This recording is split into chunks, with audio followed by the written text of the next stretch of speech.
Waalaikumsalam warahmatullahi wabarakatuh. Alhamdulillah waladi arsala rasulahu bil huda wa dinil haqq liyudhhirahu 'ala dini kullihi wa kafa billahi syahida. Asyhadu an la ilaha illallah wa asyhadu anna Muhammad abduhu wa rasuluhu la nabiyya ba'da. Alhamdulillah Bapak Ibu semua, Pak Ustadz Dedi, Ibu Siti Khadijah, Ibu Umi, mari kita sama-sama panjatkan puji syukur pada Allah Subhanahu wa taala yang telah melimpahkan keimanan, keislaman, kesehatan, dan keberkahan pada kita semua. Semoga yang mana kita bisa kembali berkumpul di rumah dakwah, rumah Ustadz Dedi Haryadi di Cherryville. Luar biasa sekali Ustaz, jazakallah khairan katsiran, yang kedua kalinya kita bisa bersilaturahmi bertatap muka langsung, yang biasanya kita bertatap muka di media Zoom. Walaupun hanya beberapa muka yang terlihat saja.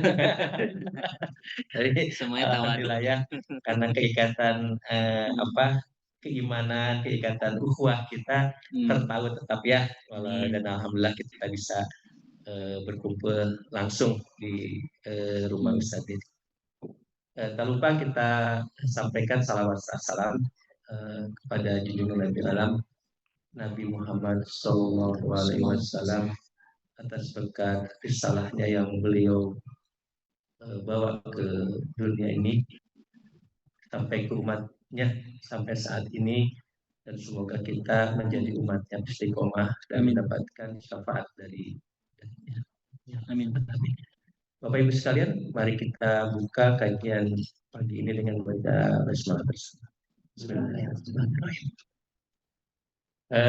Untuk selanjutnya kita bacakan bersama karena ini momen yang sangat istimewa. Jadi kita biasanya ada seorang qari'ah yang menyampaikan tilawah. Sekarang kita tadarus bersama ya, tilawah bersama ya. Kita akan bacakan surat Al-Baqarah 255.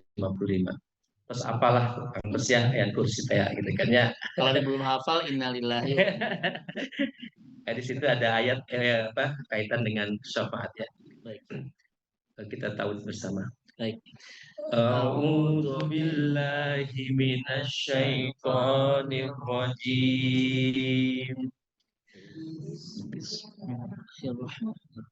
Allahu la ilaha wal hayyul qayyum la ta'khudhuhu sinatun wa la nawm lahu ma fis samawati wa ma fil ardh.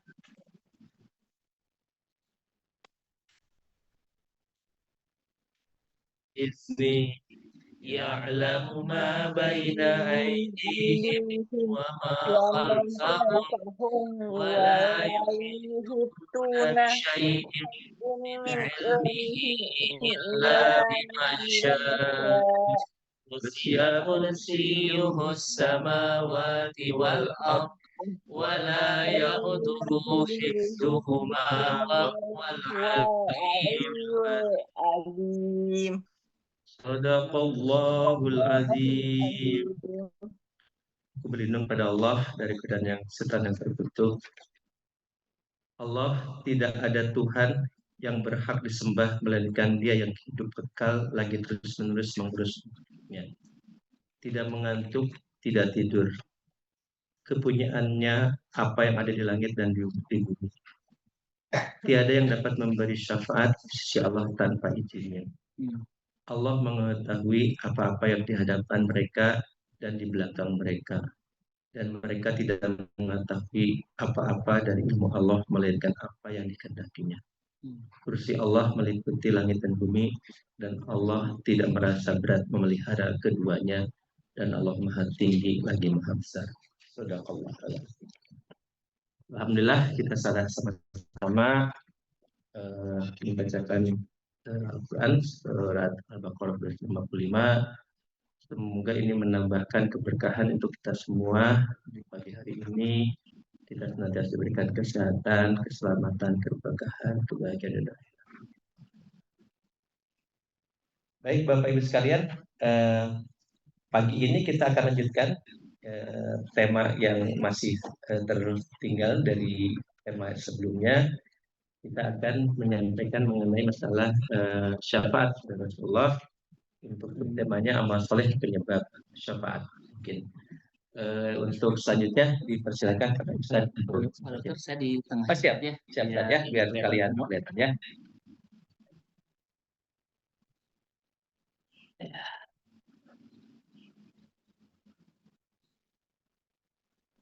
Itu ya, biar kelihatan semuanya.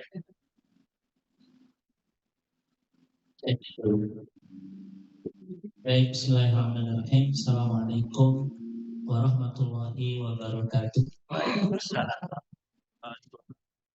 Alhamdulillahirabbil alamin. Alhamdulillahilladzi anzala sakinah fi qulubil mu'minin liyazdadu imanan ma'a imanihim.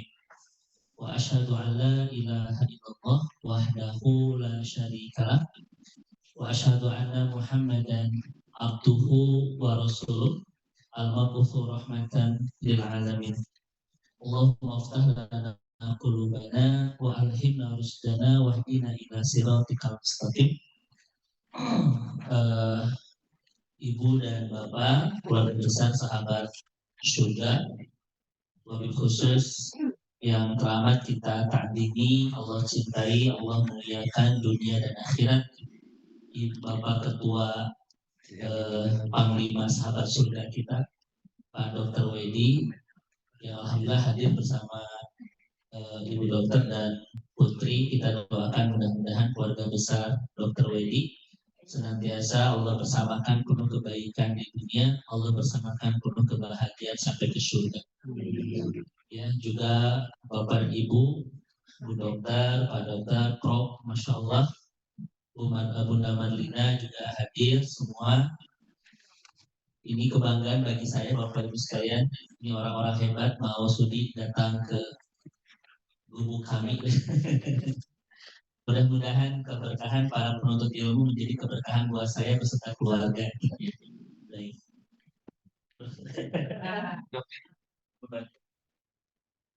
Bapak Ibu dirahmati Allah Subhanahu wa taala.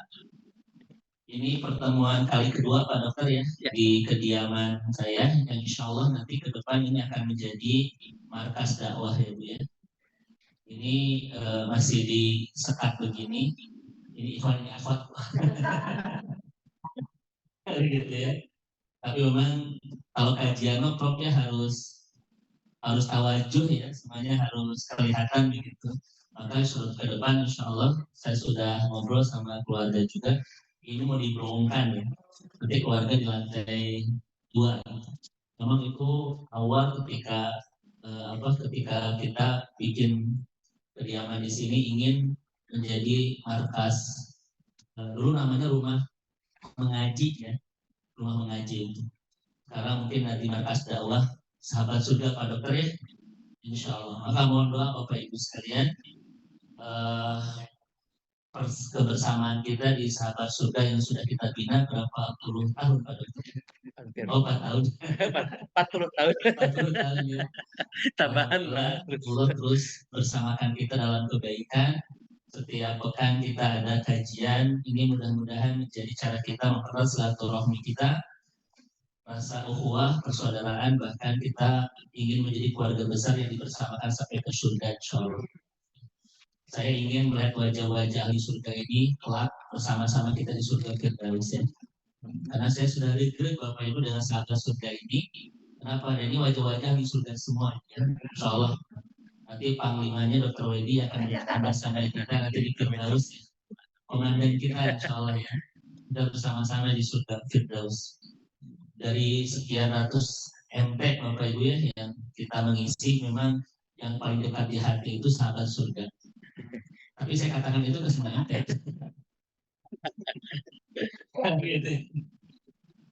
Ya insya Allah, karena saya sudah berjanji dengan Dr. Wedi, Pak Dokter ya, kita sekuat mungkin untuk terus bersama-sama menjadi sahabat sampai ke surga. Kita juga ngobrol-ngobrol, mudah-mudahan nanti setelah pertemuan ini kita akan ada Dokter Segi Najar? Rihlah. pengen adain lah Bapak Ibu, kita pertemuan kajiannya mungkin di mana di Melbourne atau di mana di mana planning ya. Insya Allah Bapak Ibu, mudah-mudahan kan ini namanya ini kan taman surga. Mudah-mudahan taman surga yang kita istiqomahkan bersama-sama mengantarkan kita ke taman surga di Madinah ya. Di sana juga ada taman surga. Dan mudah-mudahan taman-taman itu mengantarkan kita semua nanti bisa menjadi ahli surga. Baik. Bapak Ibu, saya kebetulan masih rambut acak-acakan karena baru selesai khutbah nikah di Sudirman ya. Tadi selesai jam 9, hampir jam 9 lebih Pak Dokter ya. Kesini agak ngebut karena ada Prabowo Bapak Ibu ya, lagi di Bandung. Tadi saya berangkat dari rumah itu 3:30 karena ada kajian subuh dengan Ustaz Dudi Mutakin di Padalarang Al-Khair ya, gitu. Dan polisinya sudah sangat banyak sekali. Kata Ustaz Dudi, Ustaz dari awal berangkatnya karena pasti akan macet gitu. Dan ternyata memang diperiksa oleh banyak polisi Pak Dokter. Tadi dari Padalarang ke Sudirman untuk khutbah nikah agak terlambat juga sedikit karena memang agak macet. Dan tadi ke sini karena saya memang seperti Valentino Rossi Bapak Ibu. Kebut-kebutan tadi ke sini alhamdulillah tidak terlambat ya, bisa bersilaturahim dengan Bapak dan Ibu. Semoga setiap langkah Bapak dan Ibu ketika kediaman kami ini menjadi lipatan pahala, menjadi ampunan dosa dan pemantas kita untuk semakin dekat ke pintu surga. Baik, Ibu dan Bapak yang dirahmati Allah, karena di dapur ada makan ya, ada rujak, ada apa, kajian kita sebentar saja Bapak Ibu ya. Kita silaturahim Pak Dokter ya begitu. Karena kajian-kajian seriusnya kita di online saja. Kita sebetulnya kalau pertemuan begini memang tidak ingin banyak bahas materi Pak Dokter, tapi ingin silaturahim sebetulnya dengan wajah-wajah di surga ini. Tapi karena Pak Dokter mau memberikan amanah harus mengisi dulu, maka saya sampaikan. Biasanya saya bikin 3 lembar, 2 lembar Bapak Ibu ya.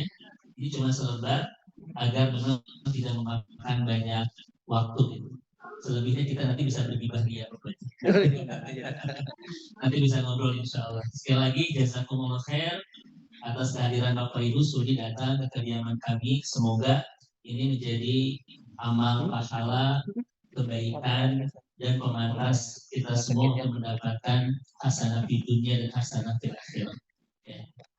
Baik, Ibu dan Bapak yang semoga Allah rahmati dan Allah berkahi, pertemuan hari ini menindaklanjuti 2 pertemuan sebelumnya terkait dengan masalah syafaat. Ya. Di pertemuan awal kita membahas tentang apa itu syafaat, apa syarat syafaat Pak Dokter, dan bagaimana syafaatul ujma, syafaat Rasulullah Shallallahu Alaihi Wasallam yang diberikan kepada seluruh umat yang mauqif Bapak Ibu. Mauqif ini yang disebut mauqif itu Bapak Ibu, kan umat juga ada kebaikan, ada keburukan. Ini mereka itu tengah-tengah ini. Kalau bangsa kita seimbang antara keburukan dan kebaikan. Ini tidak bisa mengantarkan mereka ke surga ataupun ke neraka. Dan ternyata yang seperti ini tidak hanya umat Nabi Muhammad, tapi umat-umat terdahulu pun banyak yang mauqif, banyak yang antara kebaikan dan keburukannya itu seimbang. Sehingga butuh apa coba Bapak Ibu sekalian? Butuh syafaat. Datang ke Nabi Adam, datang ke Nabi siapa kemarin? Dalam hadis yang panjang itu, datang ke Nabi Ibrahim, datang ke Nabi Musa, datang ke Nabi Isa. Tapi semuanya mengatakan lastu anak, kami tidak berhak, kan begitu. Dan ternyata yang diberikan izin untuk memberikan syafaat seluruh umat adalah baginda mulia Rasulullah Shallallahu Alaihi Wasallam. Ya. Barusan saya membahas Bapak Ibu di Padalarang, kita ini menjadi umat yang tanda kutip rugi Bapak Ibu. Kenapa rugi coba Bapak Ibu sekalian? Satu, usia kita pendek. Ini usia terpendek di semua umat yang ada di sejarah manusia. Kata Nabi dari hadis Ibnu Majah, paling 60 sampai 70 dan sedikit yang melewati angka itu. Bapak Ibu di sini ada yang sudah 60 belum? 90. Sisa berapa hari? Semoga sehat berkah ya, insya Allah. Semoga yang sudah melampaui usia 40 ke atas itu disehatkan, diberkahkan, diistiqomahkan dalam ketaatan. Kalau Dokter Wedi masih di bawah 40, 17 gitu. Ini kalau kenyataan kita ini pahit, kita ini umurnya pendek sehingga tidak punya banyak waktu untuk menyiapkan bekal. Kalau umat-umat terdahulu kan ratusan tahun, jadi mereka punya banyak waktu untuk menyiapkan bekal pulang ke syur. Sementara kita usianya hanya 60 sampai 70 tahun. Itu pun Bapak Ibu sekalian belum malas ibadahnya, belum digoda oleh setannya, belum penyakit futurnya ya. Ini kan penyakit yang menggerogoti kesehatan ibadah kita, namanya penyakit apa? Futur. Kermah pendek, banyak godaan, ada penyakit futur. Jadi kita ini kesempatan untuk mempersiapkan amalnya sangat terbatas karena usia kita sangat pendek dibandingkan umat-umat Nabi sebelumnya. Ini kenyataan yang harus kita terima Bapak Ibu sekalian. Kenyataan yang kedua, Bapak Ibu dirahmati Allah Subhanahu wa taala, kita hidup di akhir zaman. Akhir zaman itu kan asyaddu wa as'abu, ya. Murud fi hayatil insan qabla yaumil qiyamah. Jadi akhir zaman itu fase tersulit, fase terberat sepanjang kehidupan manusia sebelum datang hari kiamat. Makanya dari fase umat-umat yang pernah ada di dunia ini, yang paling berat yang mana Bapak Ibu? Fase kita ini. Ini fase terberat. Dan pertanyaannya, siapa yang hidup di akhir zaman? Kita Bapak Ibu. Karena Nabi mengatakan, aku dan hari kiamat diutus ke hatta ini. Seperti dua jari ini, artinya berbarengan. Jadi kita mau wayahnya Bapak Ibu ya, Allah menakdirkan kita hidup di fase tersulit dalam sejarah manusia. Kalau Bapak Ibu sulit, biasa-biasa wae. Usia pendek Bapak Ibu ya, sehingga kita tidak bisa mempersiapkan banyak amal soleh gitu. Apalagi tadi gangguannya penyakit futur, godaan setan, godaan syahwat ya, dan seterusnya. Yang kedua, kita hidup di fase yang sangat berat, itu akhir zaman. Kenapa disebut berat Bapak Ibu? 3 penyebabnya. Nabi menyebut fase ini dengan disebut dengan aqito'il lail minal mudlim, potongan malam yang gelap gulita. Potongan malam yang gelap gulita. Saking gelap gulitanya Pak Dokter, kata Nabi, ada orang yang pagi-pagi itu beriman, dia siang sudah kafir. Jadi pagi-pagi beramal sore, siang sudah bisa itu fase kita begitu Pak. Malam dia itu beriman, pagi sudah kafir. Sering nggak kita melihat orang-orang kayak begini Pak? Itu di zaman ini tuh banyak. Habis kajian kita gibah ada nggak Pak? Kita begitu mudah Bapak Ibu ya, bolak-baliknya itu ya. Ini disebut dengan potongan malam yang gelap gulita itu ya. Bahkan saya sering sampaikan kepada Bapak Ibu, ada seorang tabi'in Pak Dokter, dia sudah 13, saya lupa ya, sudah hampir berbelas-belas kali itu berperang bersama para sahabat. Dia menghafal Quran baru 4 juz, Al-Baqarah, Ali Imran, An-Nisa, Al-Maidah, dari awal menghafalnya. Kemudian berperang melawan orang Romawi, dan ternyata ketika dalam situasi perang dia jatuh cinta kepada seorang perempuan berkebangsaan Romawi beragama Nasrani. Tapi nulis surat itu, tunjukkan jalan bagiku untuk sampai ke hati. Ini karya seorang tabiin ketika jatuh cinta, bahasanya lebay. Tunjukkan jalan bagiku untuk sampai ke hatimu. Dibalas sama perempuan, tidak ada jalan bagimu untuk sampai ke hatiku kecuali kau masuk agama. Pindah. Ada nggak sekarang yang pindah agama waktu gara-gara cinta? Itulah di zaman sekarang tuh begitu Bapak Ibu. Tapi kalau Bapak Ibu jatuh cinta, saya yakin Bapak Ibu pindah agama. Kenapa? Hafalan kita lebih dari 4 surat.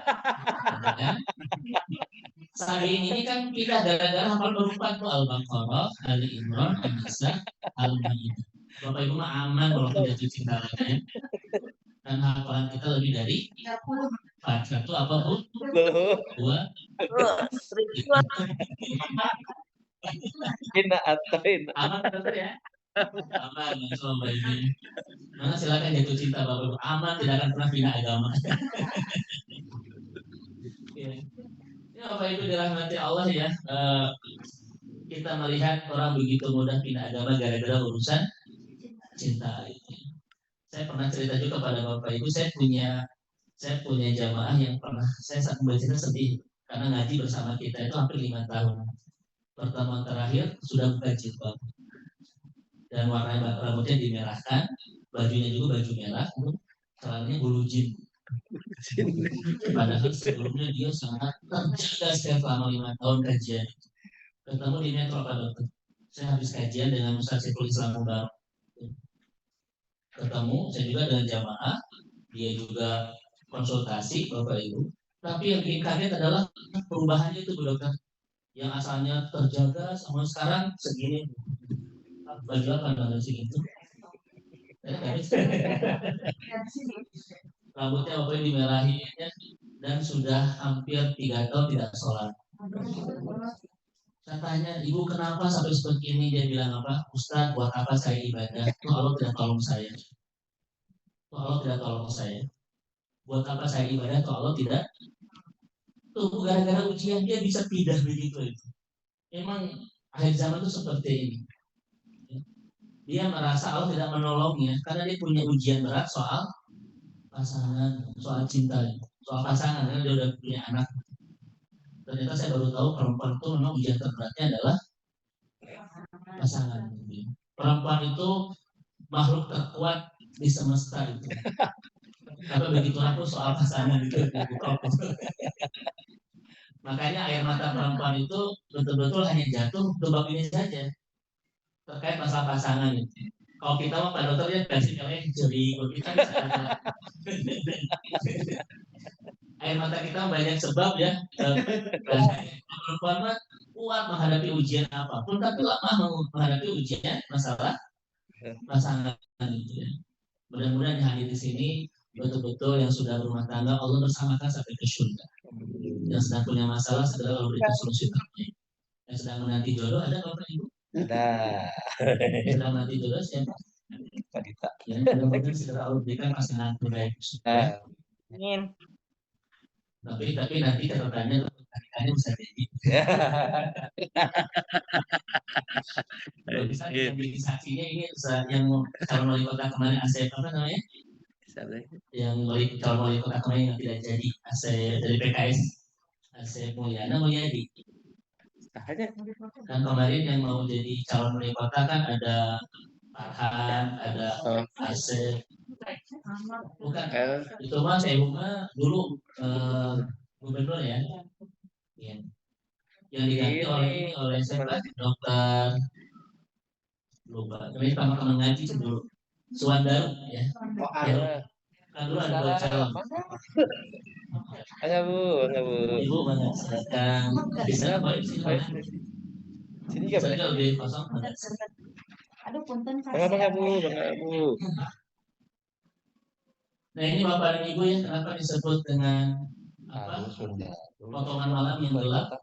Berita kadang gelap, kadang terang. Artinya kadang beriman berubah jadi kafir, taat berubah jadi maksiat, hijrah berubah jadi jahiliyah. Itu zaman ini Bu, jangan saran. Ya, memang inilah yang disebut dengan potongan malam yang gelap. Berita ini. Ini Nabi yang menyampaikan demikian. Ini fase terberat.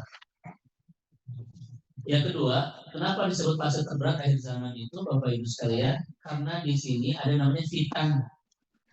Fitan itu zaman dari fitnah. Fitnah ini itu nanti hadisnya banyak sekali Bapak Ibu sekalian ya. Jadi artinya fitnah-fitnah yang terjadi di umat-umat terdahulu semuanya reunian di umat ini. Maka Bapak Ibu, umat Nabi Muhammad itu umat yang merangkum dan mengumpulkan semua fitnah-fitnah yang telah terjadi di umat-umat sebelumnya. Saya tanya Bapak Ibu, kalau ketika zaman Nabi Nuh, itu fitnahnya apa Bapak Ibu sekalian? Hah? Itu Nabi Lut ya. Ya, sekarang ada nggak di sini? Zaman Nabi Lut itu ujiannya apa? Di sini ada nggak? Zaman Nabi Yusuf apa ujiannya? Ya didengki kan? Jadi dengki Pak. Oh, nggak apa-apa kan? Di sini ada nggak?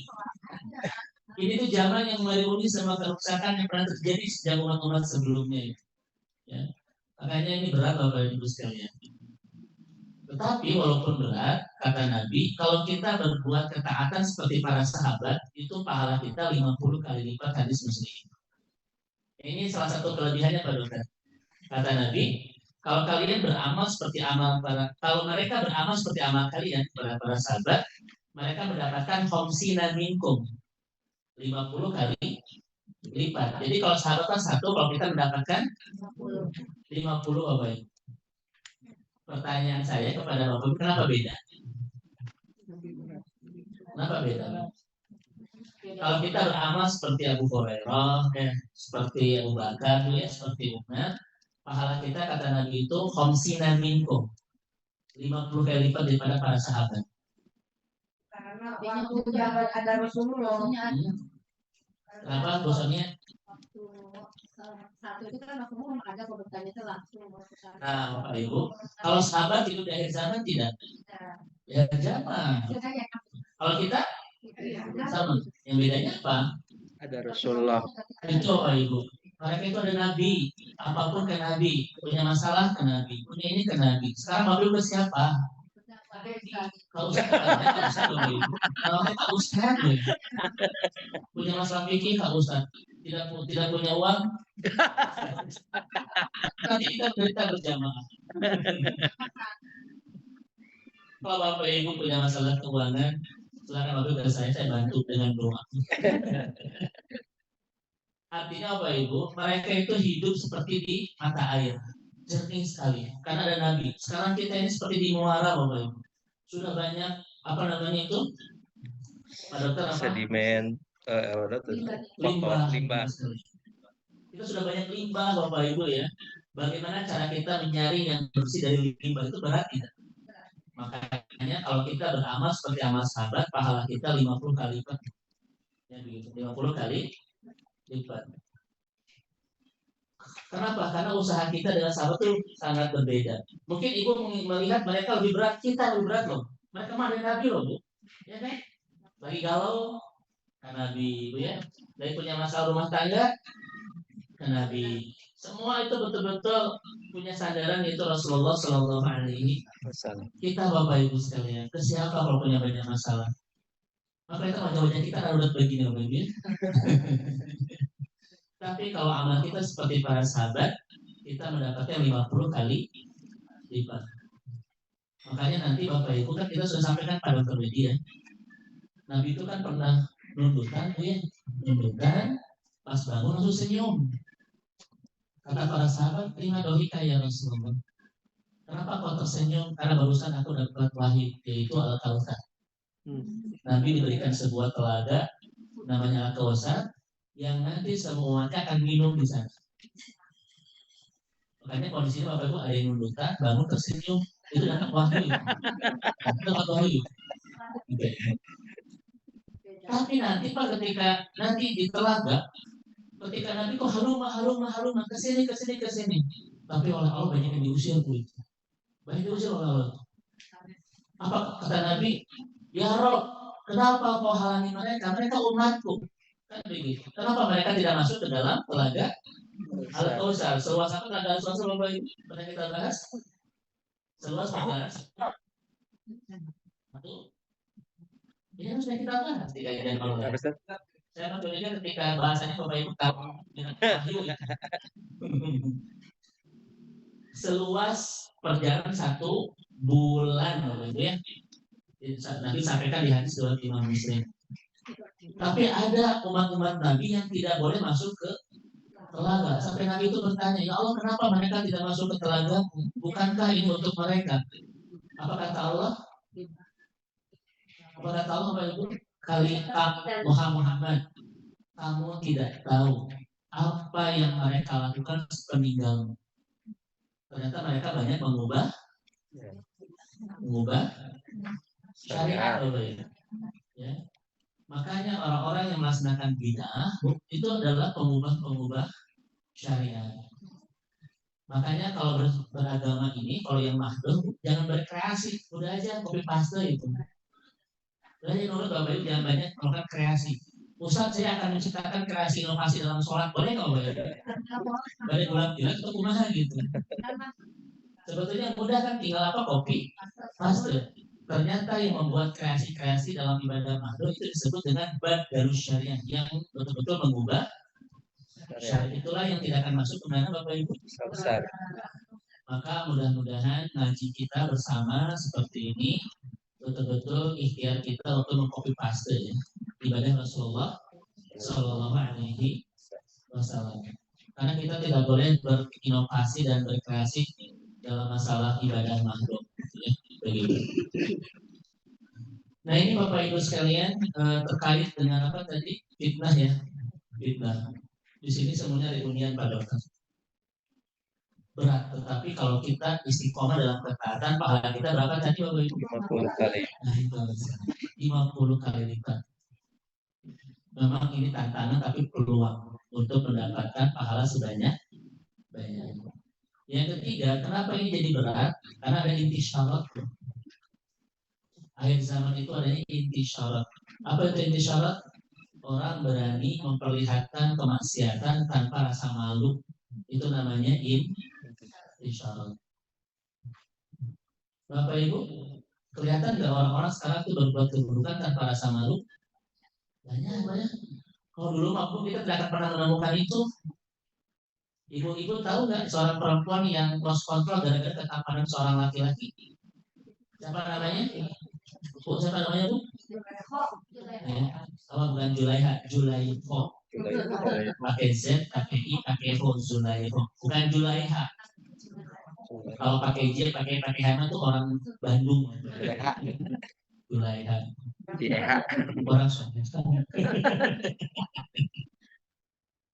Dia itu dalam Al-Quran disebutkan roban anhu, sudah lost control karena ketampanan seorang laki-laki. Saya akan benarkan sejarahnya. Dia bukan perempuan buruk, dia perempuan baik dan terhormat. Imro'atul aziz kata Al-Quran, istri seorang bangsawan pejabat yang sangat berkelas dan tidak rendah. Tapi kenapa lost control?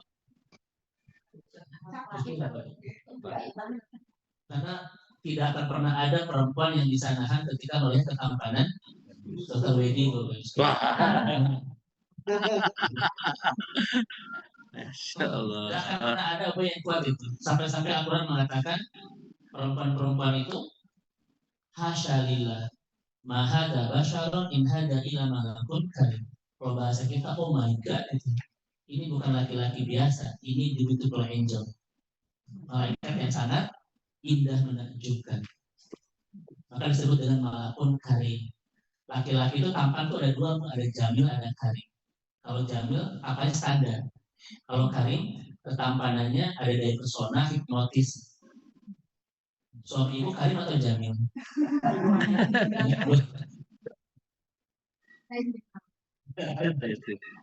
Gitu ya. Tapi tanda karim itu apa? Waliyaqta'na aydihina kata Al-Quran. Ibu-ibu itu memotong tangan dengan pisau tanpa terasa. Itu standar karim namanya. Ya. Jadi ibu lihat bapak tuh, oh my god, berikir atau botak? Itu karim namanya. Kira-kira ibu akan memotong tangan dengan pisau atau melemparkan pisau itu ke muka saya? Nah itu Bapak Ibu ya. Saya tanya Bapak Ibu, perempuan itu harus kontrol tidak? Karena nggak kuat tuh lihat ketampanan ini. Tapi wagolla qatil abwab, dia tutup semua pintu. Bapak Ibu cek Al-Qurannya. Itu bukan golako tapi golako, ada tasdid. Kalau menutup bahasa Arabnya apa Bapak Ibu? Golako. Tapi kenapa ada tasdid? Gollakotil abwab. Dalam kaidah ulumul Quran, ziyadatus tasdid tadullu ala kasratul tadrib. Ditambahkan tasdid untuk menunjukkan banyak yang ditutup.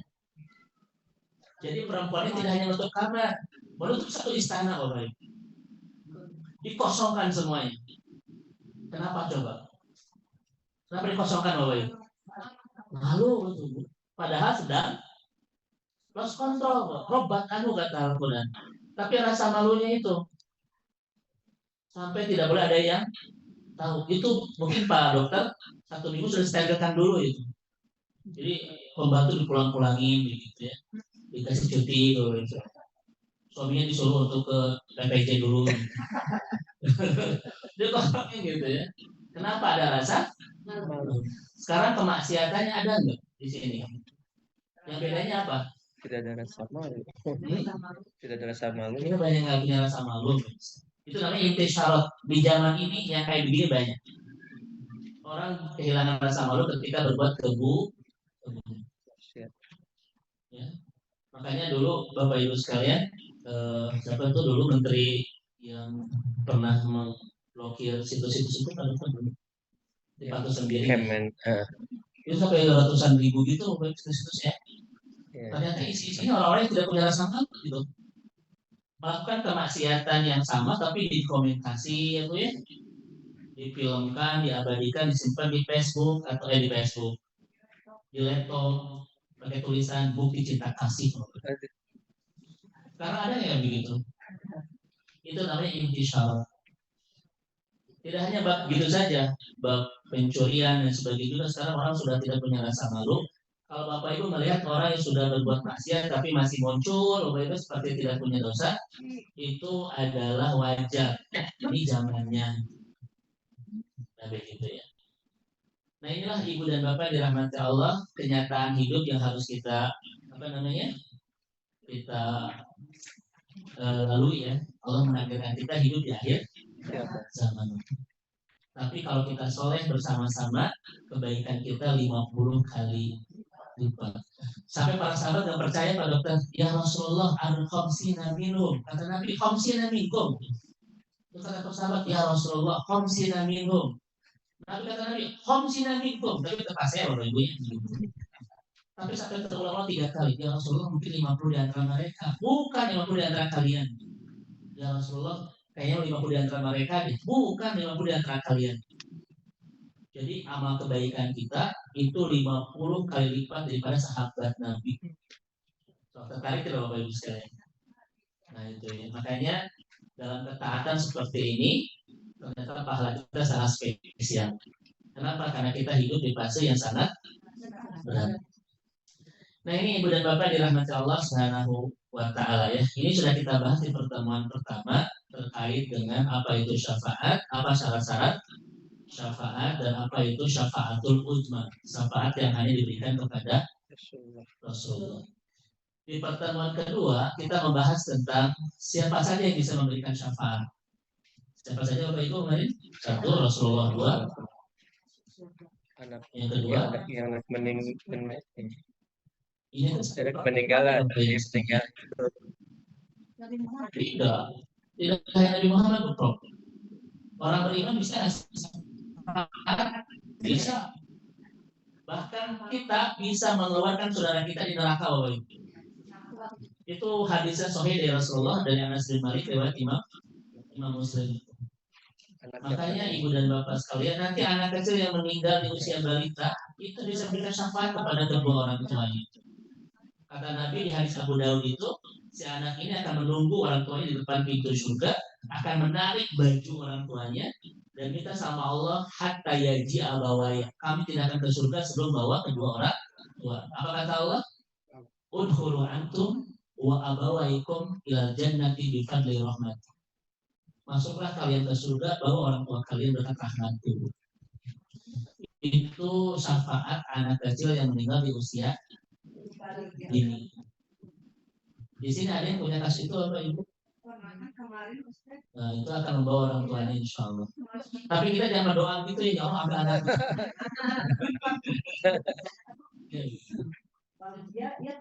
Kalau secara syariat mungkin menyedihkan Bapak Ibu ya, anak kecil yang masih unyu-unyu ternyata Allah panggil. Tetapi hakikatnya apa coba? Allah menyiapkan penolong buat kita kelak di akhirat.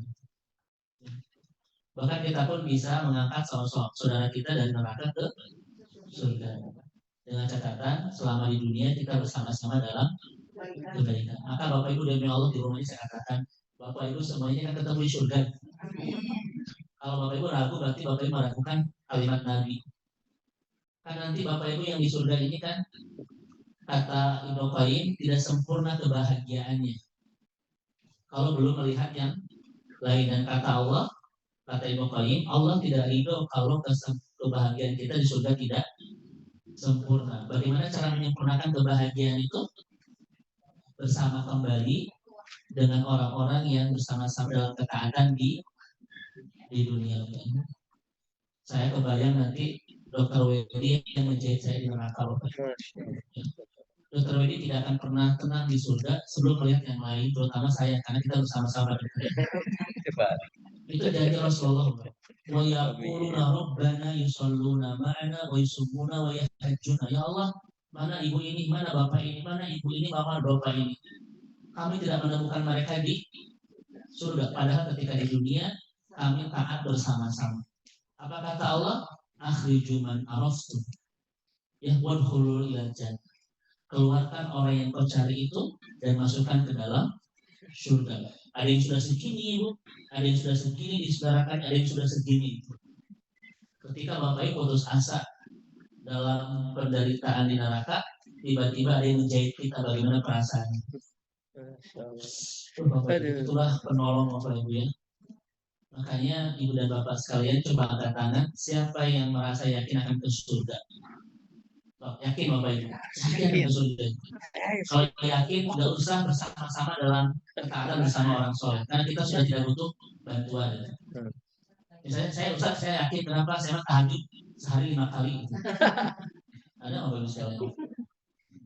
Kalau tidak ada yang merasa yakin, jangan pernah tinggalkan kebersamaan dalam soleh. Karena kita sedang menyiapkan orang-orang yang akan menolong kita di akhirat. Bapak Ibu sekalian, ini wajah-wajah ini Bapak Ibu. Ini pilihan Allah dalam hidup kita untuk menolong kita kelak di akhirat. Pertemuan kita seperti ini bukan sebuah kebetulan. Rancangan terbaik dan terindah dari Allah. Saya bertemu Ibu Frau, saya bertemu dokter, ya, saya bertemu Dr. Wedi yang sudah menjadi keluarga saya ini. Apakah sebuah kebetulan Bapak Ibu? Ini sudah settingan terbaik dari Allah. Karena dalam akidah kita tidak ada namanya kebetulan, semua sudah dirancang Allah. Ibu bapak menikah menjadi suami istri kebetulan, itu rancangan terbaik dari Allah. Walaupun bagi bapak anugerah, bagi ibu karunia. Nah itu sekalian ya. Makanya jangan pernah lepaskan genggaman orang-orang soleh, karena mereka dihadirkan dalam kehidupan kita, itu anugerah terbaik dari Allah. Semoga sahabat surga ini nanti di akhirat Bapak Ibu saling mencari. Ya. Tapi jangan semuanya nunggu untuk dicari.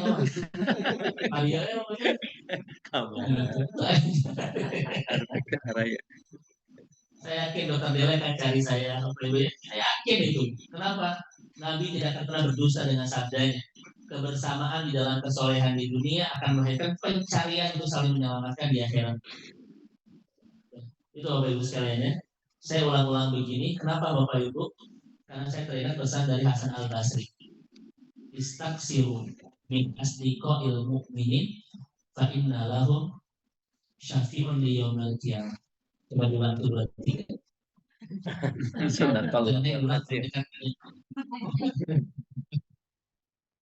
Teruslah memperbanyak kebersamaan dengan orang-orang soleh, karena mereka adalah penolong-penolong kita kelak di akhirat. Makanya saya memang tidak mau dengan Dr. Wedi sampai pepegatan Iya, sampai berjauhan, tidak mau. Kenapa? Karena saya yakin beliau akan tolong saya kelak di akhirat. Bapak Ibu lihat di surat Al-Kahfi, kadang orang soleh itu tidak menjanjikan bab urusan dunia. Tidak, makanya kata Allah, jangan palingkan mukamu dari orang-orang soleh hanya untuk mencari perhiasan dunia. Kenapa? Karena Allah mengatakan kepada kita, kadang orang soleh tidak menjanjikan keindahan dunia kita, tidak menjanjikan keberlimpahan. Bapak Ibu, gara-gara kita bersama Dr. Wedi, bersama semua dapat pajero tidak? Dapat apa tidak? Tidak. Itu tidak menjamin itu Bapak Ibu sekalian. tapi bersama orang soleh Pak, kita punya kepastian akan ditolong kelak di akhirat. Itu Gus. Makanya ulama mengatakan orang soleh itu investasi terbaik untuk akhirat. Mungkin di dunia tidak ngasih bapak ibu apa namanya, tidak ngasih tiket untuk ke Kapadokia gitu ya, atau ke Kairo Condong bapak ibu ya. Ya pun tenang bapak ibu ya, sahabat surga belum punya itu Pak Dokter ya. Kita baitul malnya masih belum ada gitu. Nah, saya pengen nanti kalau kita punya baitul mal, semuanya kita umroh bareng-bareng, ya. Semuanya kita ke Aqsa bareng-bareng. Itu kalau kita nanti punya baitul mal, punya kas sahabat surga ya, sehingga nanti kita bisa mendistribusikan banyak kebaikan kepada saudara-saudara kita. Minimal semua keluarganya ini kita umroh dulu bareng. Sekarang berapa saldonya Pak Dokter? 300.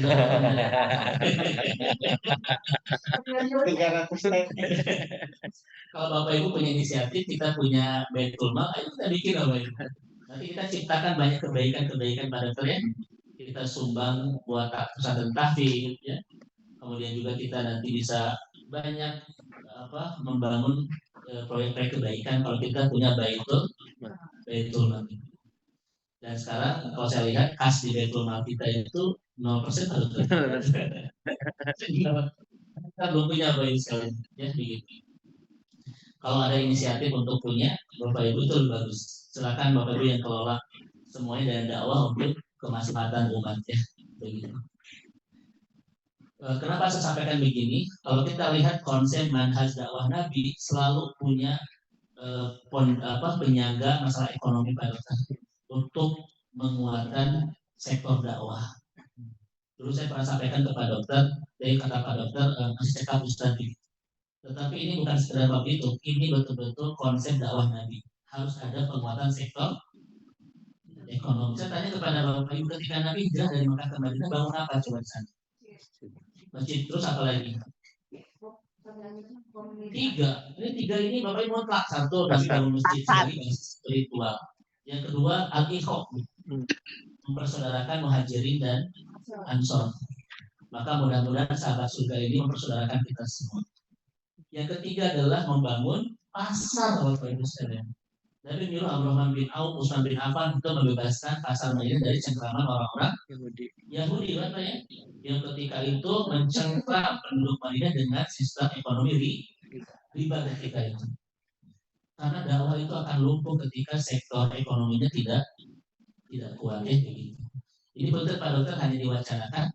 Kalaupun nanti kita berinisiatif punya baitul mal sahabat surga ya, mungkin sekian ratus triliun gitu Bapak Ibu. Kita bisa bangun masjid, bangun pesantren ya. Kita juga bisa bikin rumah tahfidz gratis bagi anak-anak. Bahkan kita bisa menyumbangkan ke Palestina itu. Ini kira-kira setuju nggak Bapak Ibu sekalian? Siapa yang punya ilmu keuangan di sini Bapak Ibu? Kalau ibu-ibu di sini, ini pencari uang saya tahu Bapak. Ini pencari uang yang handal. Suami nyimpan dimanapun ketemu Bapak. Pencari handal. Maka nanti kita dibangun ya. Nah ini kita bahas di pertemuan kedua dan hari ini Bapak Ibu sedikit ya karena waktu saya menyampaikan 5 amal besar yang akan menolong kita kelak di akhirat. Ada beberapa lagi amal tapi itu turunan. Ini yang terbesar ya. Bapak Ibu fokus dengan 5 amal ini, kata Dr. Muhammad Al-Arifi, 5 amal ini penolong-penolong terbaik kita kelak di akhirat. Ya. Jadi bahasan pertama tentang apa syarat syafaat dan apa syafaatul uzma. Pertemuan kedua kembali, siapa saja yang bisa memberikan syafaat, dan hari ini kita membahas amal-amal apa yang terbaik bisa memberikan syafaat. Baik, satu temanya itu 15 menit Bapak Ibu, berarti kita punya waktu berapa? Yang pertama adalah hadis riwayat Imam Tirmidzi dan Imam Hakim. Kata Nabi, yang paling bahagia dengan syafaatku kelak di hari kiamat adalah orang yang mengatakan la ilaha illallah khalisan fi qalbihi wa nafsihi. orang yang mengatakan la ilaha illallah ya, secara ikhlas di dalam hati. Ini kira-kira maksudnya apa Bapak Ibu? Ini bukan yang sekedar mengucap, tapi meyakini dalam dirinya itu la ilaha illallah. Artinya orang-orang yang hebat dalam keimanan dan dalam akidah. Bahkan kata Nabi, barang siapa yang akhiru kalamihi la ilaha illallah dakhala jannah. Barang siapa yang akhir ucapannya adalah la ilaha illallah, maka dia akan masuk surga. Maka ini menjadi panduan Bapak Ibu kalau ada yang mau meninggal ya sedang dalam sakaratul maut, talqin. Talqin itu bimbingan kita kepada orang yang sedang sakaratul maut untuk mengucapkan kalimat itu namanya apa? Talqin. Karena Nabi mengatakan begitu. Kalau akhir kalimat kita adalah kalimat tauhid, maka kita akan langsung dijamin menjadi ahli surga. Dan pertanyaannya, bagaimana supaya mudah Bapak Ibu sekalian? Yang membuat kita mudah mengucap kalimat itu adalah jejak rekam amal kita ketika masih hidup. Bapak Ibu buat apa tiap hari? Buat apa bukan? Karena yang mempersulit dalam permudah lisan itu bukan masalah hafalkan dan latihan, tetapi masalah amal. Kata Ibnu Jauzi, siapa yang lisannya mudah merobek kehormatan saudaranya, maka Allah akan beratkan kalimatnya untuk mengucap la ilaha illallah di ujung kematiannya. Maka orang yang banyak ngomongin keburukan orang, dia pasti berat mengucapkan kalimat itu di ujung kematian. Saya kalau ingat kalimat ini Bapak Ibu, itu jadi rem bagi saya untuk tidak ngobrolin keburukan orang gitu. Ya. Jadi ketika mau ini, dia kalimat Imam Jauzi itu jadi Bapak Ibu sekalian. Jadi, karena kan kata para ulama, ngomongin orang itu kayak sudah menjadi apa ya? Nah kebiasaan Bapak Ibu, asa aktivitas harian gitu. Jadi sakit bukan ibadah. Maka mudah-mudahan kalimat ini Bapak Ibu, siapa yang ingin akhir kalimatnya la ilaha illallah, maka satu, jaga kehormatan saudaranya. Ya. Bahkan kata Nabi sebelum meninggal Bapak Ibu, Nabi mengatakan orang Muslim itu yang saudaranya selamat di lisannya. Al muslimu man salim al muslimu min lisanihi wa yadihi. Kehebatan Islam seseorang terlihat dari seselamat apakah orang lain dari lisannya. Ya, ini. Mudah-mudahan Ibu dan Bapak sekalian kita nanti dimudahkan oleh Allah mengucap kalimat ini di ujung kematian kita. Untuk kita menjadi ahli surga. Ustadz, saya pengen menjadi orang yang bahagia dengan syafaatnya Nabi. Terus perbaiki iman kita. Terus perbaiki akidah kita. Karena orang yang akidahnya bagus, Bapak Ibu, dia adalah orang yang akan paling bahagia dengan syafaatnya Rasulullah. Artinya dia akan dijamin masuk surga. Baik Ibu dan Bapak sekalian yang dirahmati Allah Subhanahu wa taala. Siapa yang memberikan rezeki? Kalau suami itu pemberi atau pemakan? Nah, itu harus sepakat Bapak Ibu. Suami itu pemakan rezeki, bukan pemberi rezeki. Dan itu kalimat para sahabiat itu. Jadi mereka itu, karena saya pernah punya pengalaman di Kota Baru Parahyangan, Bunda, ada seorang yang curhat tuh, karena suaminya itu pindah agama. Dan kata suaminya, agama yang paling benar itu agama saya. Apa buktinya? Ketika pindah agama, bisnisnya itu maju, memang ditakdirkan begitu. Jadi Bu, setelah dia murtad, itu Masya Allah ya, seperti dilancarkan dunia itu. Dan dia berkeyakinan, agama yang paling baik itu agama saya sekarang. Karena buktinya setelah pindah agama, ternyata bisnisnya makin. Ke istrinya bilang begini, kamu harus ikut agama saya. Ini agama yang benar loh. Kalau kamu tidak ikut, kita divorce. Kita apa namanya? Kita pisah. Si ibunya kok habis kajian curhat. Ustadz, saya harus bagaimana? Pertama, saya tidak mungkin pindah agama. Yang kedua, saya tidak mungkin pisah. Ibu kenapa tidak mungkin? Nanti kalau saya pisah, bagaimana anak-anak saya makannya? Bagaimana sekolahnya? Bagaimana saya? Ini ada yang salah nggak Bapak Ibu? Salahnya apa? Nah itu bab iman Bapak Ibu sekalian. Yang ngasih rezeki itu adalah Allah. Ketika kita tidak ada pasangan, rezeki itu sampai kepada kita. Sampai Bapak Ibu sekalian. Suami itu hanya perantara Allah mengantarkan rezeki. Ketika suami tidak ada, Allah punya banyak cara mengantarkan rezeki. Jangan khawatir Bapak Ibu sekalian. Si ibu ini bingung kalau saya masuk agama lain, saya nggak, karena dia sudah ngaji ya Bu ya, berat Bu. Ya makanya kalau masuk angin itu masih ringan daripada masuk. Tapi saya nggak mungkin pisah Ustaz. Kenapa? Nanti bagaimana hidup makan anak-anak saya? Bagaimana sekolahnya? Ini yang salahnya Pak Dokter ketika itu. Saya harus duduk kan Bu, coba duduk. Lalu itu beres kajian itu. Lama saya obrolin. Dia nangis sampai Ustaz. Ternyata selama ini dia menduga suami itulah yang ngasih Allah. Bahkan kata para sahabiat, suami itu pemakan rezeki. Bukan pemberi rezeki ya. Ada nggak orang-orang perempuan-perempuan yang hebat dunianya walaupun dia tidak ada pasangan? Saya menjadi saksi di Bandung ini ada seorang ibu yang single, tapi bangun masjid kemana-mana Pak Dokter. Ustaz dibangun dari mana? Ustaz dibangun lagi di mana itu? Di Tasik sudah, di Garut sudah, di Cianjur sudah. Ustaz yuk kamar ini kita bangun masjid. Karena uangnya itu apa Pak Dokter? Merunduk. Itu sampai sulit dihitung. Saya juga sulit menghitung karena nggak ada Bapak Ibu. Itu tetapi kebaikan dia adalah Bu, dia itu kalau bahasa kita terlalu apa ya? Terlalu Berehan. bablas, terlalu bablas ya, dalam tanda kutip ya. Dia mau Bapak Ibu kalau untuk infak berapapun tidak pernah mikir keluar. Tapi janji Allah itu dapatnya sampai nggak bisa ditampung Bapak Ibu sekalian. Ustaz yuk kita bangun kemana lagi? Ustaz yuk kita bangun kemana lagi? Sambil dia ngajak saya untuk terus cari tempat bikin masjid Bapak Ibu sekalian. Usahanya banyak Bapak Ibu sekalian, dia punya apa Bu? Jadi pergi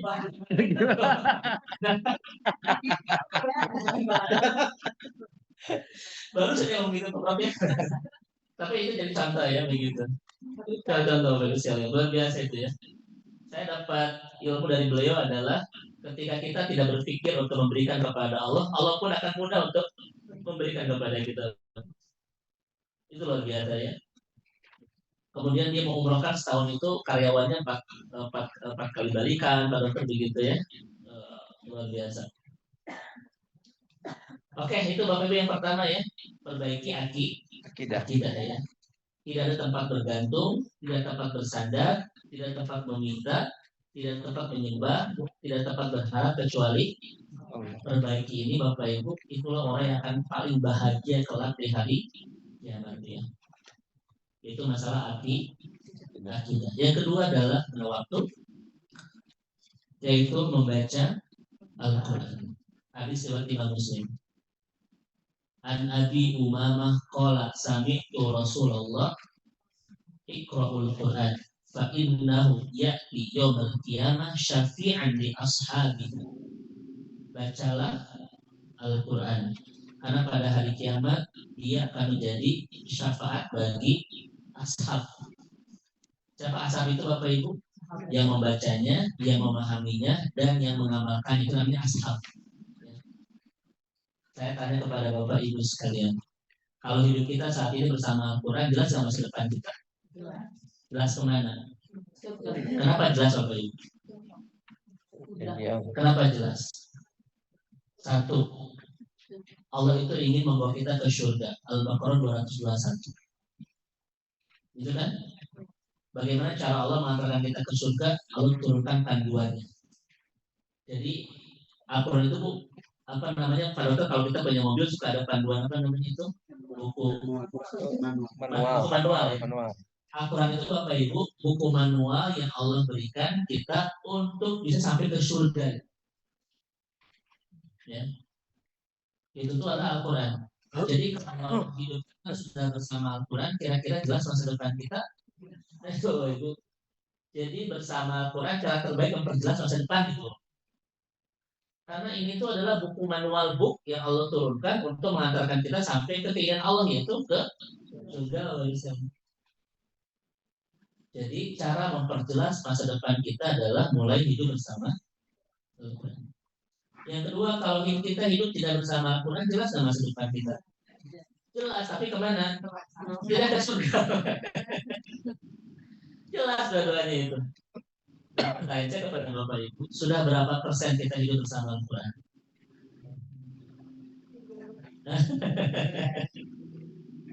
Rumah tangga kita, keuangan kita, hati kita, bertetangga kita, berukhuwah kita, sudah berapa persen dipandu oleh Al-Quran?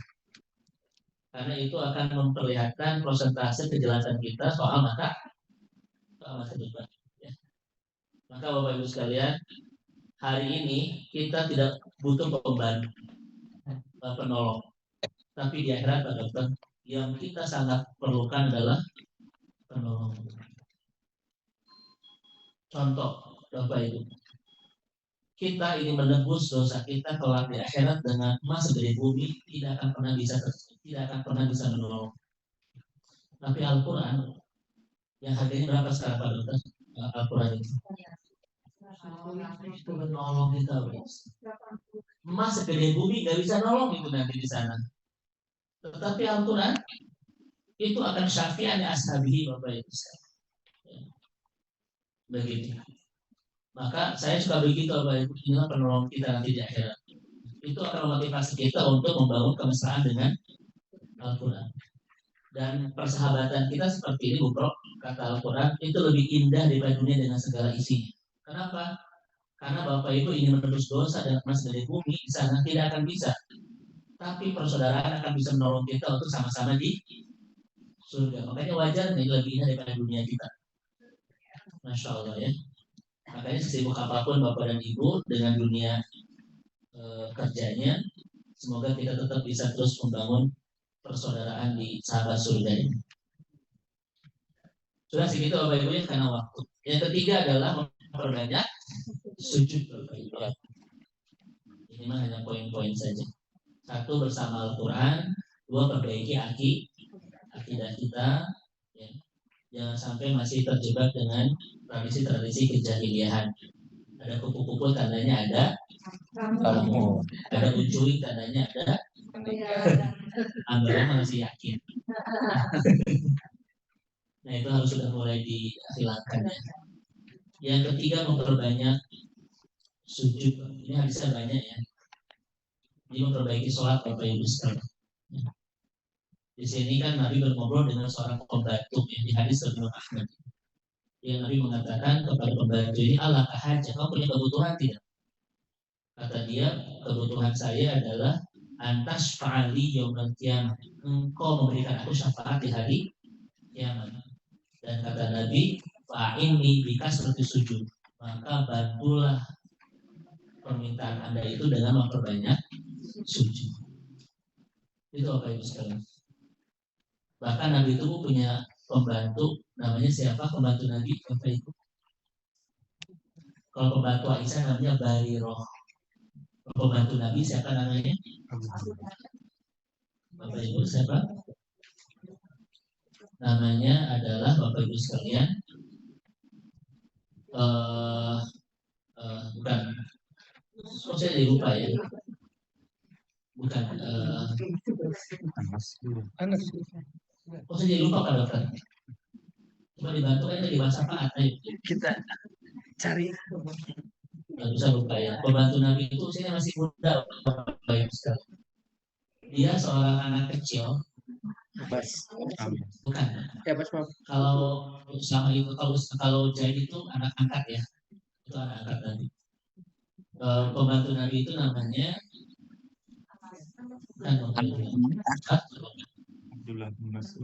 Anas bin Malik. Jadi anak angkat yang Usama itu putra dari Zaid bin Harisah. Jadi sebenarnya bukan pembantu, Bu. Tetapi si anak ini tidak tenang hatinya kalau tidak bersama Nabi. Jadi itu minta sama Nabi, ini tinggal di rumah Nabi. Ya. Itu minta sama Nabi, Bu, ini tinggal di rumah Nabi karena tidak ada ketenangan hatinya kecuali bersama Nabi. Gelisah galau tuh. Kalau anak-anak kita saat ini galau karena apa? Kalau ini mah gaulnya keren Bu. Kalau dia jauhi Nabi itu gelisah, karena ingin bersama Nabi sampai minta tinggal di rumah Nabi. Ketika Nabi mengizinkan Bu, itu bahagia luar biasa. Kemanapun Nabi itu pergi, dia ikut. Bahkan Nabi itu akan tidur, dia ikut Bu, sampai di gerbang kamar Nabi. Baru ketika terdengar suara dengkuran Nabi, dia bergegas Bapak Ibu sekalian. Nabi itu memang ada dengkuran Bapak Ibu ya. Ketika tapi itu bukan sunnah. Itu namanya amrun jabaliyah.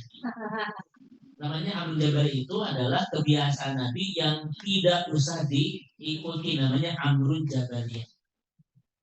Kan perbuatan Nabi itu ada 4. 1 amrun jabaliyah. Bagaimana cara Nabi itu menghirup udara, mengedipkan mata, ya. Itu sesuatu yang tidak usah kita ikuti. Namanya amrun jabaliyah. Nabi itu Bapak Ibu 1 jam menghirup udara berapa kali? Kita nggak usah pusing, dan karena memang tidak ada anjuran untuk diikuti. Coba Bapak Ibu bagaimana kalau ada hadis Nabi menghirup udara sejam 2 kali, so repot tuh Bapak Ibu. Kan? Makanya ini sesuatu yang tidak usah kita ikuti. Termasuk suara dengkuran ketika Nabi tidur. Itu namanya amrul jabaliyah. Ketika Bapak Ibu tidur tidak berdengkur, itu bukan tidak sunnah loh. Awas. Sunnah tidur itu menghadap ke kiblat, tangan kanan di mana? Tangan kiri di mana? Bapak Ibu, oh jangan di sini Bapak Ibu, atau di sini. Nabi tidak imut ya Bapak Ibu. Ada di atas paha sebelah kiri, ya begitu. Tapi kalau dengkuran itu amrun jabaliyah. Kalau menghadap ke kiblat itu sunnahnya begitu. Ya. Yang ketiga, yang kedua, perbuatan Nabi namanya sunnah. Harus kita ikuti. Dan saya pernah punya kasus Pak Dokter. Ketika masih di Mesir, saya mau buka puasa di sebuah masjid namanya Masjid Sarbeni. Menjelang beberapa menit, si imamnya bilang begini, ya tulab, karena kita mahasiswa ketika itu, antum bisa makan di sini, kalau bisa jawab pertanyaan ini. Saya bilang, silakan Syekh. Dia bilang, sebutkan sunnah Nabi dalam makan. Kita pulang tanpa makan, Bapak Ibu. Dekat jawab, Bapak Ibu. Pertanyaan sedikit. Tetapi kita tidak bisa jawab. Kata dia itu, beginilah kelemahan kita. Meremehkan hal-hal yang kecil, itu sunnah Nabi itu. Coba sunnah Nabi dalam makan ada berapa Bapak Ibu sekalian?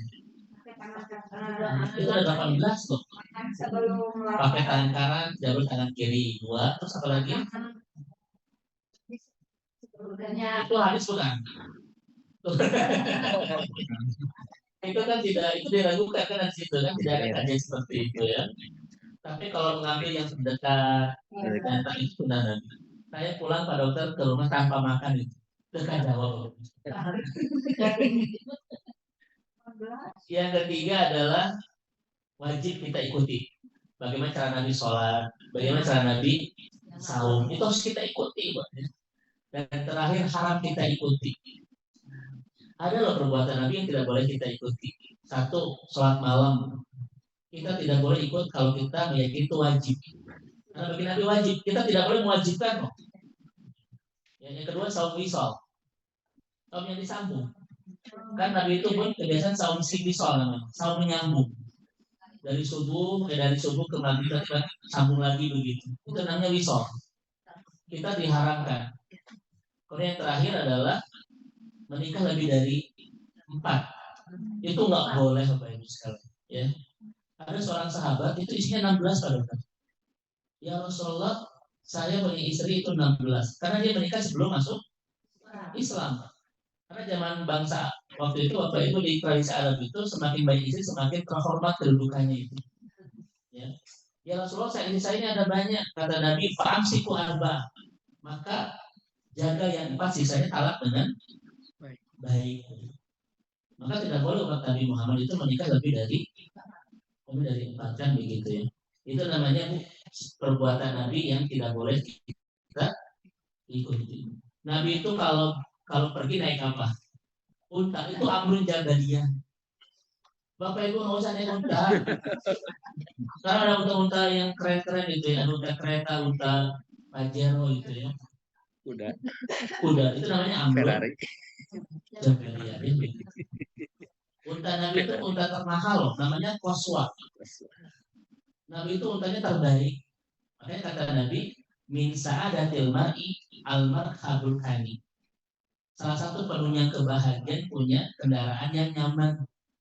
Itu kata Nabi termasuk penunjang kebahagiaan punya kendaraan yang nyaman. Makanya kalau Bapak Ibu punya uang, beli yang ternyaman itu. Sunnah ya. Itu sunnah Nabi. Sunnah. Ya, itu sunnah Nabi. Bukan sunnah Nabi, itu anjuran dari Nabi kalau kita punya uang. Karena Nabi itu kendaraannya terbaik, namanya Qaswa. Itu kendaraan termewah ketika itu. Kalau sekarang mungkin kan Qaswa namanya apa dokter? Apa ya? Bisa. Yang kedua adalah al-baitul wasi, punya rumah yang luas.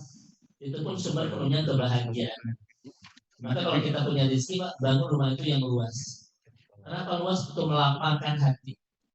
Ketika rumah kita tidak luas, maka rekayasa seperti luas, ada ilmunya itu ya. Caranya bagaimana? Bapak Ibu tahu lah, di broker atau IDP. Nah ini Bapak Ibu sekalian ya. Kemudian si sahabat ini Bapak dan Ibu, punten ya, sampai menyediakan semua kebutuhan Nabi. Saking bahagianya tinggal bersama Nabi. Nabi mulai jatuh cinta kepada anak ini. Sampai nanya, Sali ya namanya Robiah. Robiah bin Ka'ab al-Aslami. Ya, Robiah bin Ka'ab al-Aslami. Sali ya Robiah. Mintalah kepadaku wahai Robiah, aku akan pasti kabulkan. Karena itu sudah jatuh cinta, Bu. Kata si Robiah ini, ya Rasulullah, uridu murafaqataka fil jannah. Tidak ada yang aku inginkan kecuali hanya ingin bersama kau sampai ke surga. Ini anak kecil. Dan kata Nabi, fa'inni ala nafsika seperti sujud. Bantulah aku untuk mengabulkan permintaanmu dengan memperbanyak sujud. Maka sholat itu cara kita untuk mendapatkan apa Bapak Ibu? Syafaat. Ya. Semoga perbaikan sholat kita betul-betul menjadi penolong kita kelak di akhirat. Semoga Allah memberikan hidayah kepada yang terputus sholatnya. Semoga Allah menguatkan fisik bagi orang-orang sekarang kerepotan sholatnya. Dan semoga Allah memberikan keistiqomahan bagi yang belajar memperbaiki sholatnya. Maka semoga sholat yang kita laksanakan dan terus kita perbaiki mengantarkan pertemuan dengan Nabi kelak di surga. Yang keempat adalah ada 70 sahabat, 70 umat Nabi, 70.000 yang ke surga tanpa hisab malah ini. Ya. Dan itu jadi menolong, Pak. Ke surganya tanpa hisab itu menolong bukan? Ya. Siapa mereka itu? Dia tawakal, yang hebat dalam ketawakalannya kepada Allah. Baik, karena saya tidak ada waktu, percepat saja. Apa itu tawakal, Bapak Ibu sekalian? Apa itu tawakal? Cara bahwa bukan. Nah, maksud tawakal itu Bapak Ibu mempercayakan semua kepada Allah untuk mengurus segalanya. Itu namanya tawakal. Tawakal itu seperti kita memandikan mayit. Dibolak-balik oleh kita, mayit protes tidak boleh. Maka seperti itulah kita bersama Allah. Ya. Tidak ada protes dengan keputusan Allah. Semua terima. Kenapa? Karena saya percaya inilah perawatan terbaik dalam hidup. Ya, itu tawakal namanya.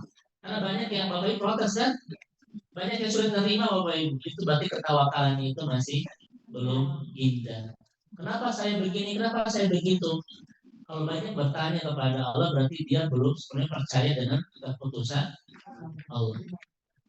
Bahkan ya Allah, kenapa saya dapat ujian? Kan saya sudah hijrah 10 tahun yang lalu. Apa bukti 10 tahun yang lalu? Itu di Facebook ada tulisan Mahida Me'ekentur. Saya sudah hijrah 10 tahun yang lalu, kenapa dapat ujian? Tetangga saya tidak ke masjid, tidak ibadah, atau mereka tidak dapat ujian. Kayaknya kok harus kasih alamat masalah, ya Allah. Itu tidak tawakal. Ya Allah, kok ciptakan aku untuk dicintai. Kenapa kok kasih ujian? Karena tanggung jawab untuk dinyarikan Allah. Nah itu orang-orang yang ketawakalannya kurang. Kata Syukurdawi, tawakal itu sama sekali tidak meragukan atas segala keputusan Allah dalam hidup kita. Percaya semua. Makanya kata Ibnu Qayyim, kalau kita tahu bagaimana cara Allah mengurus kehidupan kita, kita akan meleleh penuh air mata, penuh rasa malu karena kita sering berburuk sangka kepada Allah. Ya, begitu. Dan yang terakhir Bapak Ibu sekalian adalah menolong sesama Muslim. Semakin banyak yang kita tolong, semakin besar kita akan ditolong kelak di akhirat. Ini lihat hadis-hadis Bapak Ibu sekalian. Allah menaungi orang yang menaungi saudaranya. Barang siapa yang meringankan beban saudara di dunia, Allah ringankan dia di dunia dan di terus begitu ya, bisa banyak sekali. Maka inilah 5 hal besar untuk menjadi penolong-penolong terbaik kita kelak di akhirat. 1, perbaiki keimanan. Yang kedua, Bapak Ibu sekalian, ya, memperbaiki hubungan dengan Al-Quran. Yang ketiga, memperbaiki sholat kita. Yang keempat, percayakan sepenuhnya kepada Allah. Suka tidak suka, maka kita harus percaya ini yang terbaik dari Allah. Dan yang keempat, yang terakhir, semaksimal mungkin berikan pertolongan, maka Allah pun akan banyak memberikan pertolongan buat kita kelak di akhirat ya. Ini Bapak Ibu dirahmati Allah Subhanahu wa taala terkait dengan amal-amal terbaik untuk bisa mendatangkan syafaat. Saya persilakan kepada Bapak Ibu. Baik, Ustaz, jazakallahu khair. Oke, Bapak Ibu, kita sudah sama-sama simak ya berkaitan dengan kajian tadi yang Ustaz sampaikan mengenai amal soleh penyebar syafaat ya. Baik, kita buka sesi tanya jawab, sesi curhat. Silakan, ada yang mau menyampaikan? Silakan, silakan. Bagi nama mic. Enggak, dan Neneng. Kita jumlah kita ribuan, jadi tak ini.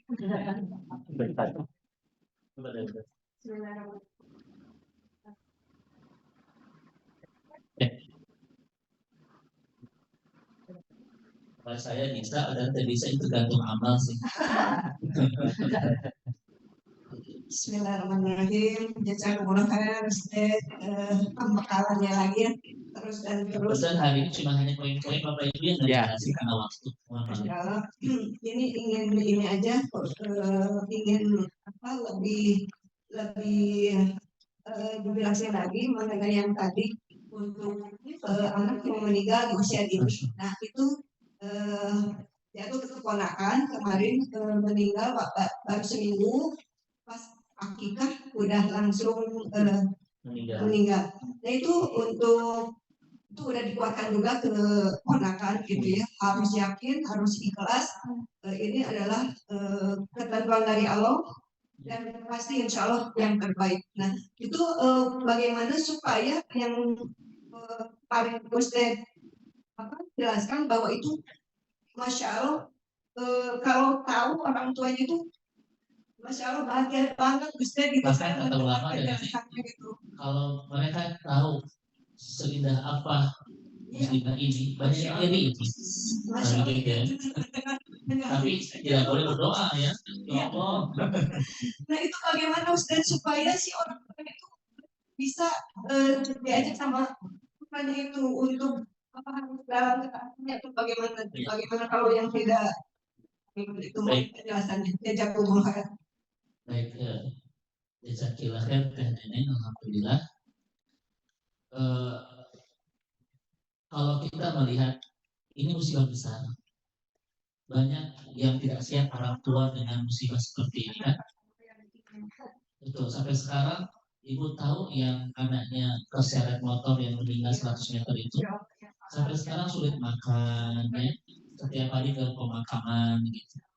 Saya udah berapa kali ke rumah beliau ya. Untuk bahkan sekarang itu sedang ditangani oleh psikiater karena depresi berat. Sering ini Pak Dokter sering ngigong, maksudnya saya ngobrol di sama Fatan di pemakaman gitu. Itu sampai sekarang begitu. Saya udah sering ke rumah beliau dan nasihatin. Ini menunjukkan memang berat ujian ini. Ya.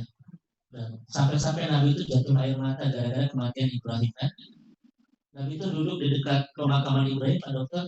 Nabi itu nangis, Bapak Ibu sekalian. Padahal Nabi itu sehebat apa imannya kan? sehebat apa ketawakalannya kepada Allah, tapi ketika Ibrahim meninggal tuh nangis. Kan Nabi itu anak laki-lakinya wafat semua di usia kecil, Bapak Ibu ya. Cuma hanya anak-anak perempuan yang memang sampai beranjak dewasa. Yang paling lama adalah Fatimah kan begitu ya. Bahkan Fatimah pun tidak lama setelah Rasul meninggal, Fatimah pun ikut wafat karena ketika Nabi meninggal berbisikan kepada Fatimah itu dengan dua kalimat yang membuat Fatimah itu tersenyum dan menangis. Kenapa menangis?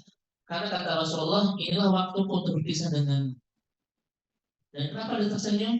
Karena engkau dari keluargaku yang cepat menyusulku. Itu dibisikkan kepada Fatimah, yang Fatimah tidak disampaikan kepada Aisyah. Baru ketika Nabi sudah lama wafat, Aisyah heran bertanya, dulu kamu tuh tersenyum nangis loh. Maka Fatimah cerita kepada Aisyah. Karena Rasulullah itu kan wafat di rumah Aisyah, ya kan? Datang Fatimah Bapak Ibu sekalian. Kemudian Nabi berbisik, yang pertama nangis Fatimah itu. Karena Fatimah itu dikenal dengan namanya Ummu Abiha. Jadi nama Fatimah itu yang paling terkenal bukan Az-Zahra, tapi Ummu Abiha. Apa arti Ummu Abiha? Ibu bapaknya. Jadi ibu bapaknya. Maksudnya apa kira-kira? Kenapa Fatimah punya gelar ibu bapaknya? Ummu Abiha, ibu bapaknya. Jadi dia itu ibu bagi bapaknya. Kira-kira maksudnya apa? Jadi ketika Khadijah meninggal, tidak ada yang menyediakan semua kebutuhan Nabi itu kecuali Fatimah. Fatimah itu sampai tidak memikirkan nikah, sampai tidak memikirkan apa namanya batul. Batul itu perempuan yang fokus untuk mengabdi kepada orang tua yang namanya batul. Baru ketika Aisyah masuk ke rumah Nabi, maka Fatimah keluar dan menikah dengan Ali. Itu setelah Nabi itu nikah dengan Aisyah. Sebelum nikah itu bersama Nabi terus Bu. Itu disebut dengan Ummu Abiha.